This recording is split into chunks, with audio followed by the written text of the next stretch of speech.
Hola, buenas tardes. Bueno, vamos a empezar. La clase pasada vimos lo que es marco conceptual, ¿recuerdan? La serie A, de la serie A1 a la serie A8.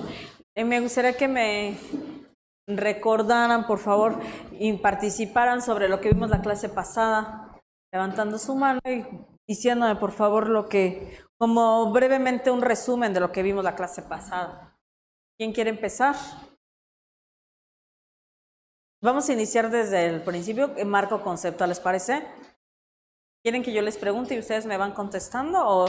¿O alguien que quiera participar voluntariamente y me indique que o alguna norma de la serie A que me quieran comentar? Si recuerdan, la serie A1 hablaba de qué, de la estructura de las normas de la información financiera. La serie A2 hablaba de los postulados básicos. La serie A3 habla de las necesidades de los usuarios. La serie A4 habla de las características cualitativas de los estados financieros. La serie A5, ¿qué? ¿De qué habla? Elementos de los estados financieros. La A6, revelación. ¿Sí? Todo lo que se refiere a las normas de revelación. La serie A7, presentación de los estados financieros. Y la serie de la A8 habla supletoriedad. ¿Quién me explica? Me dice brevemente de a qué se refiere la A1. Más sencilla de las que hemos visto. Entre más avancemos, más complejo va a ser. Mejor participen de una vez. Bien, si me solicitan el micrófono, por favor, antes de que hablen, me levantan su mano para que se les preste el micrófono y se pueda escuchar. ¿Alguien quiere compartirme de qué se refiere? Es breve, ¿eh?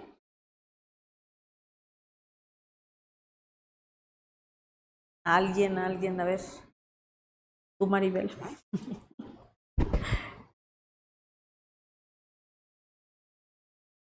¿Quién? ¿De qué habla la estructura de las normas de información financiera? ¿O qué es marco conceptual? ¿Qué es marco conceptual? ¿O qué contiene marco conceptual?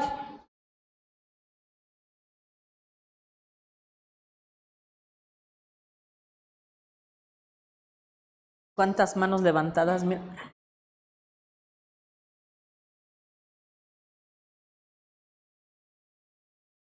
¿Quién?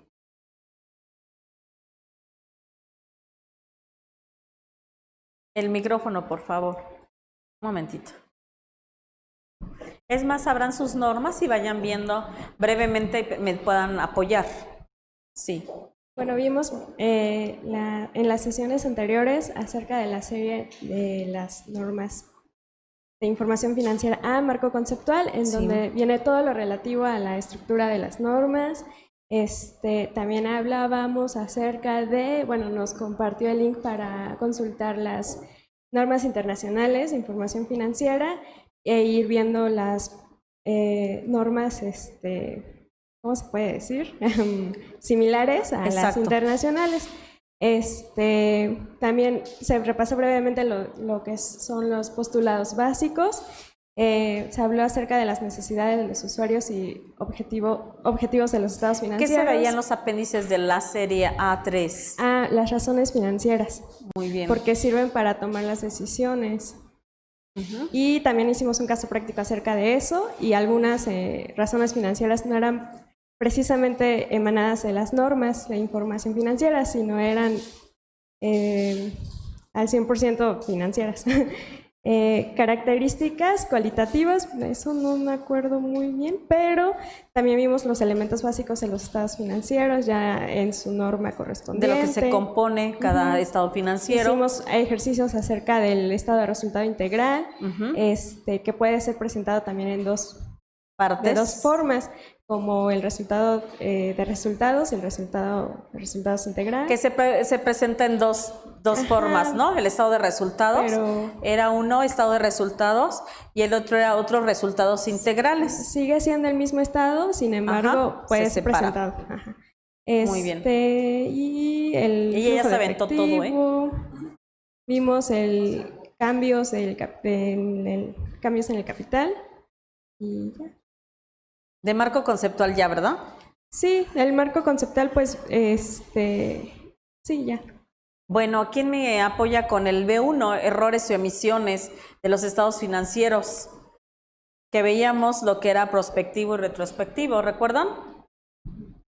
Que podíamos hacer estos cambios a la contabilidad en forma prospectiva o retrospectiva. ¿Quién me explica esta parte? Lo que te permite la norma, lógicamente, en cuanto a las dos, desde los dos puntos de vista, que uno habla de información futura y otro habla de información histórica, de hechos pasados, acontecimientos pasados. Y lo que la norma nos decía es que pues nosotros podemos hacer corrección en ambos modos, siempre y cuando la información que vamos a corregir sea relevante, sea de importancia relativa o lo que le llamamos en norma internacional, que sea material. Siempre y cuando sea material. Aunque yo he visto que en algunos despachos los auditores lo que hacen cuando ven corrección de errores de años anteriores, ellos tratan de que no se corrija por las modificaciones que conlleva los estados financieros y por ende pues todas las presentaciones de los pagos provisionales que tendrían que hacer. Entonces ellos lo que modifican en un momento dado es alguna reclasificación y no un ajuste como tal, evitando precisamente que haya modificación a los mismos. Bueno, de eso se trata. O eso es lo que tratan de hacer los auditores. La norma no te dice eso. La norma como tal te dice, si tienes que corregir un error, tienes que hacerlo. Tienes que hacer el ajuste y si tienes que hacer la modificación a tus estados financieros, pues los tendrás que hacer. Recordemos que toda la información que viene de asientos contables se emana una balanza de comprobación y cuando nosotros hacemos cambios por errores de omisiones, o porque alguna parte de la contabilidad no la conocíamos, recordemos que sale una balanza nueva que se llama balanza de saldos ajustados. Y de la balanza de saldos ajustados salen unos nuevos estados financieros. Obviamente que esos nuevos estados financieros cambian totalmente a los originales. Es por ello que a veces los auditores evitan ese tipo de corrección de errores. Hacen todo para evitar esta situación, a menos que el error sea en el ejercicio correspondiente, ahí sí lo pueden hacer y se justifica perfectamente. ¿Estamos? Entonces, si el error y omisión se hace durante el ejercicio y no se ha cerrado, podemos hacer corrección perfectamente sin ningún problema. ¿Ok? Vimos también lo que son los estados financieros básicos, vimos los 4 estados financieros básicos de las entidades lucrativas, y vimos 3 estados financieros básicos de las entidades no lucrativas, ¿verdad? Y vimos también los componentes de esos estados financieros.